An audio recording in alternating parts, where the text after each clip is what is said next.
कला एवं संस्कृति की नगरी रायगढ़ प्रदेश में राजनीतिक रूप से संवेदनशील और सामाजिक रूप से क्रियाशील मानी जाती है। ऐसे शहर में शेख ताजिम ने तमाम जद्दोजहद के बाद एक अलग मुकाम हासिल किया है और आज भी किसी पहचान के मोहताज नहीं है। एक सामान्य और बड़े परिवार में पैदा हुए शेख ताजिम का शुरू से ही सामाजिक सरोकारों से लगाव रहा।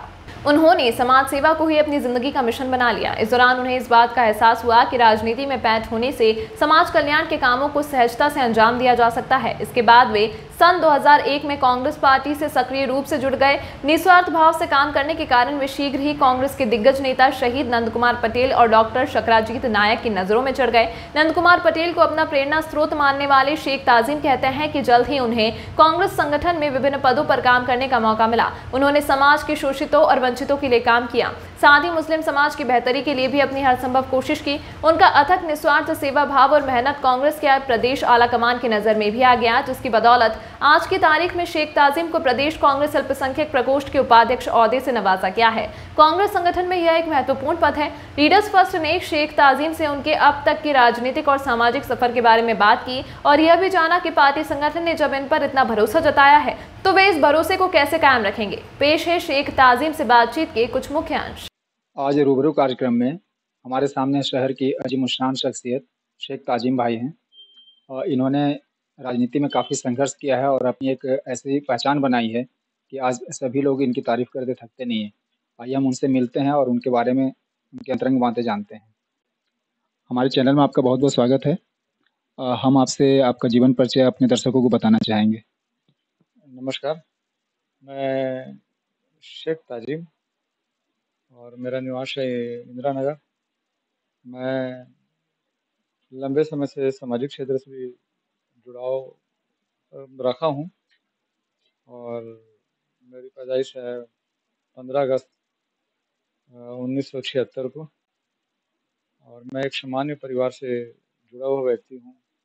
हम लोग 5 भाई 2 बहन हैं, सबके अपने अपने काम हैं।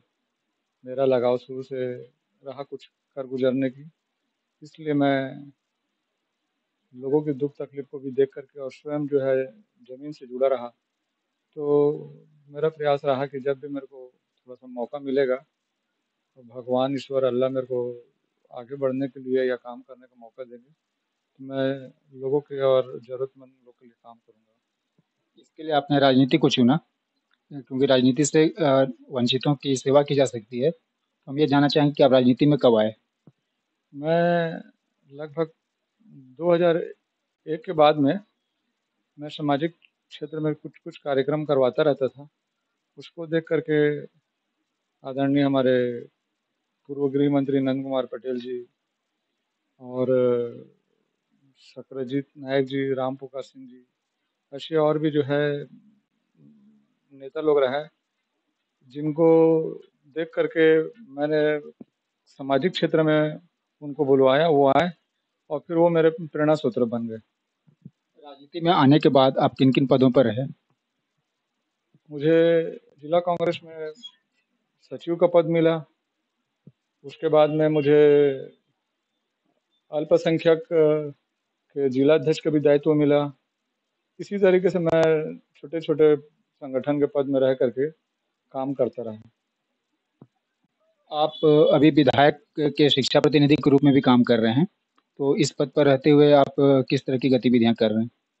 अभी मेरे को जो जिम्मेदारी आदरणीय हमारे लोकप्रिय विधायक प्रकाश नायक जी ने जो दिया है, मैं उनका आभारी व्यक्त करता हूं और मुझ पर विश्वास किया है। मैं कोशिश ये रहेगा कि जो सरकारी स्कूल हैं, आदरणीय हमारे मुख्यमंत्री जी भूपेश बघेल जी की मंशा है, आत्मानंद स्कूल जैसे स्वामी आत्मानंद स्कूल को बढ़ावा दे रहे हैं, वैसी जो सरकारी स्कूल हैं जो हिंदी मीडियम के हैं, इंग्लिश मीडियम को तो कर ही रहे हैं, हिंदी मीडियम को भी आगे बढ़ाने का प्रयास कर रहे हैं। तो मेरी भी मंशा है कि जो हमारे ग्रामीण एवं शहरी क्षेत्र में जो सरकारी स्कूल हैं वहाँ भी अच्छी पढ़ाई हुई, वहाँ के भी बच्चे पढ़ करके बहुत आगे निकले। कांग्रेस संगठन ने आप पर भरोसा करके कांग्रेस अल्पसंख्यक प्रकोष्ठ का आपको उपाध्यक्ष का पद दिया है। ये एक बहुत जिम्मेदारी भरा पद है, तो इसका निर्वहन आप कैसे कर रहे हैं? मुझे अल्पसंख्यक कांग्रेस के विभाग में प्रदेश को उपाध्यक्ष बनाया गया और मुझे जिम्मेदारी दी गई थी कोरबा की भी, वहाँ का भी मुझे प्रभारी बनाया गया था। मैंने ईमानदारीतापूर्वक हमारे आदरणीय चरणदास महंत जी की मिसेज भाभी ज्योतना चरणदास महंत जी चुनाव लड़ी। मैं वहाँ जा कर के काम किया, मुझे बहुत कुछ सीखने को भी मिला और संगठन में मेरे को जो जिम्मेदारी दी गई थी वो जिम्मेदारी को मैंने निभाया। और जो हमारे अल्पसंख्यक के जो व्यक्ति हैं उस क्षेत्र में, कोरबा क्षेत्र में और आसपास के क्षेत्र में, उनको कांग्रेस से जोड़ने का प्रयास किया और उसमें सफल भी रहा। और चुनाव में जो है कांग्रेस की जीत भी हुई और हमारी भाभी वहाँ से ज्योतना चरणदास महंत जी सांसद भी बनी। आप स्थानीय तौर पर समाज के वंचित और शोषित वर्ग के लिए बहुत कुछ कर रहे हैं, करते आए हैं। विशेष करके अल्पसंख्यक वर्ग के उत्थान के लिए आपने शिक्षा के क्षेत्र में और समाज के क्षेत्र में बहुत काम किया है। तो हम आपसे जानना चाहेंगे कि कुछ महत्वपूर्ण कार्यों को आप रेखांकित करें हमारे दर्शकों के लिए। मेरा हमेशा सोच रहा है कि समाज भी पिछड़ा हुआ है हमारे, तो वो धीरे धीरे करके समाज में भी जागरूकता है और केंद्र और राज्य सरकार की जो अल्पसंख्यक की जो योजनाएं चलती है वो योजनाओं का ज़्यादा से ज़्यादा लाभ अल्पसंख्यक वर्ग के लोग को मिले। मेरा प्रयास रहा है कि जो अल्पसंख्यक वर्ग के छात्र छात्राएं जो पढ़ने में होशियार हैं उनको बीच बीच में सम्मान करने का, जो और भी सामाजिक क्षेत्र में भी अच्छा काम कर रहे हैं ऐसे भी लोगों को आगे बढ़ाने का। शिक्षा के क्षेत्र में मेरा थोड़ा सा ज़्यादा शुरू से लगाव रहा है कि जो हमारे यहाँ समाज में थोड़ा सा पिछड़ेपन थोड़ा सा है शिक्षा के प्रति, तो मैं चाहता हूँ कि हमारे भी जो है कम से कम शिक्षा के प्रति जो है अल्पसंख्यक खासकर मुस्लिम समाज आगे बढ़े और वो भी जो दूसरे समाज के लोग जैसे मेहनत करते हैं वैसी मेहनत करें। और आने वाले समय में ऐसा लग रहा है कि अब धीरे धीरे करके जागरूकता भी आ रही है और सभी माँ बाप लोगों ने अपने बच्चे को अच्छी शिक्षा दे रहे हैं। और हमारे यहाँ अभी डॉक्टर भी, इंजीनियर भी और आने वाले समय में और अच्छे अच्छे पदों में जो है पढ़ाई करके जो है यहाँ के हमारे यहाँ के रायगढ़ जिले के छात्र छात्राएं निकल रहे हैं। आपने स्वास्थ्य के क्षेत्र में भी उल्लेखनीय काम किया है, इस संबंध में कुछ बताएंगे? स्वास्थ्य के संबंध में शुरू से ये रहा है कि जो भी जरूरतमंद लोग आए हैं उनको अपन लोगों हॉस्पिटल से संबंधित जो भी सुविधाएं जो गवर्नमेंट भी देती है वो सुविधाएं उनको मिली और उनका इलाज जो है निःशुल्क हो जाए। जागरूकता की कमी की वजह से या पैसे के अभाव की वजह से कई लोग अपना इलाज जो है नहीं करवा पाते हैं। तो मेरा मानना ये रहा है कि शासन जो है वो हमेशा बहुत सारी सुविधाएं देते हैं, वो सुविधाएं उनको नहीं मिल पाती है। तो मैं हमेशा कोशिश करता रहा पहले से शुरू से कि उनको हॉस्पिटल में यदि दवाई नहीं मिल रही है तो दवाई दिलवाएं। सरकार की जो योजनाएं चल रही थी उनको बताएं कि ये योजनाएं के अंतर्गत में आपको ये लाभ होगा। और जो जो लोग मेरे संपर्क में आए या जिनसे मेरे बात हुई या किसी के माध्यम से कोई मेरे को बताया कि इनका ये इलाज करवाना है, इसका नंबर आपके पास में मैं भेजा हूँ और ये आपसे बात करेंगे, इनको आप देख लीजिएगा। तो मैं समय समय पर अस्पताल भी जा करके और उनसे मुलाकात करके और जो मेरे से हो सका है वो जो सुविधा दिलवा सकता हूँ वो दिलवाया। कोरोना काल में भी जो है जब लोग घर से नहीं निकलते थे तो मैंने बहुत सारे लोगों का पास को बनवाया और जो लोग अपने किसी तक परेशानी की वजह से या किसी काम की वजह से रायगढ़ आना हो गया उनका और पता चला कि यहाँ अब कोरोना काल में जो है लॉकडाउन हो गया है तो यहाँ से वो जा नहीं सकते, तो मैं जिला प्रशासन के सहयोग से उनको पास दिलवा करके एक एक हफ्ता 10-10 दिन रहे और उनका खाने पीने में भी दिक्कत हो रही थी तो उनको फिर मैं किसी न किसी रूप में जो है रिक्वेस्ट और निवेदन करके उनको फिर वहाँ भेजवाने का व्यवस्था करवाया। और जो लोग मेडिकल कॉलेज अस्पताल में भर्ती रहे, स्वास्थ्य विभाग और जिला प्रशासन के सहयोग से जो हो सका प्रयास कि उनके इलाज में जो भी चीज़ शासन के द्वारा और डॉक्टरों के द्वारा जो सुविधा मुहैया होनी चाहिए उसके लिए मैंने उनसे डॉक्टर से हमेशा बात करके और उनको मुहैया कराने का प्रयास किया। आप राजनीति से काफ़ी लंबे समय से लगभग 2 दशकों से जुड़े हुए हैं।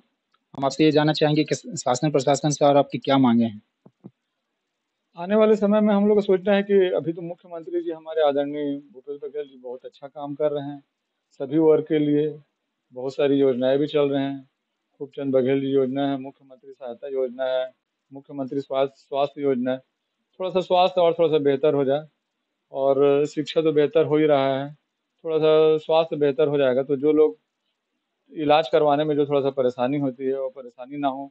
जैसे प्राइवेट जगह जाते हैं तो उन्हें ज़्यादा पैसा देना पड़ जाता है तो ये भी एक थोड़ा-सा धीरे-धीरे करके ऐसा सुविधा हो जाए कि प्राइवेट अस्पताल टाइप का जो है हमारे सरकारी अस्पताल में भी डॉक्टरों की और स्टाफों की जो कमी है, वो भी पूरी। आप काफ़ी लंबे समय से राजनीति से भी जुड़े रहे, समाज सेवा से भी जुड़े रहे। तो हम आपसे जानना चाहेंगे कि इस दौरान आपकी उपलब्धियाँ क्या-क्या रहीं? आदरणीय मुख्यमंत्री जी जब रायगढ़ आए और भूपेश बघेल जी तो समाज के माध्यम से हमारे बहुत लंबे समय से एक मांग थी कि जो हमारे रामपुर में ईदगाह के लिए जो ज़मीन थी, वो ज़मीन आवंटित हो गई थी, लेकिन उसमें कुछ परेशानियाँ थी। मैंने प्रयास करके वो परेशानियों को दूर करके और समाज के लोगों के माध्यम से दो एक डेलीगेशन लेकर के और उन्हीं के नेतृत्व में जा कर के 15 लाख रुपए आदरणीय मुख्यमंत्री जी ने हमारे रामपुर ईदगाह के लिए दिया और बड़ा खुशी की बात है कि वो रामपुर ईदगाह आज बन गया और हमारी जो है 2 नमाज़ भी वहाँ हो चुकी। और इसके अलावा मुख्यमंत्री जी से हम लोगों ने इंदिरा नगर में शादी-ब्याह के लिए जगह बहुत छोटी पड़ जा रही थी, उसके लिए हम लोगों ने एक मुस्लिम सराय की माँग की थी। मुख्यमंत्री ने मुस्लिम सराय के लिए 10 लाख रुपए दिए हैं, जिसका काम अभी तक 70% हो चुका है, 30% बाकी है। समाज के माध्यम से हमारे सदर साहब ने कुछ 1-2 चीज़ों को बताया था कि कोतरा बेला-दूला कब्रिस्तान में शेड निर्माण और फर्श निर्माण नहीं होने की वजह से हम लोगों को रोड में नमाज़ पढ़ना पड़ता है। यदि विधायक या महापौर और पार्षद में से कुछ सुविधा मिल जाती, तो वो हो जाता, तो हम लोग को नमाज़ पढ़ने में बाहर में दिक्कत नहीं होती। तो मैंने निगम के आयुक्त कमिश्नर साहब से रिक्वेस्ट किया और आशुतोष पांडे जी के सहयोग से उन्होंने अपने निगम मद से 2 लाख रुपए दिया और हमारी भाभी श्रीमती जानकी काटजू ने 1 लाख रुपए निगम मद से दिया। 3 लाख रुपए का वो हमारे जो है फर्श का जो काम था बाउंड्री वॉल का शेड निर्माण का, वो कार्य जो है पूरा हो जाने से अब हम लोगों को नमाज़ पढ़ने में किसी की मौत मट्टी हो जाने से परेशानी नहीं होती है।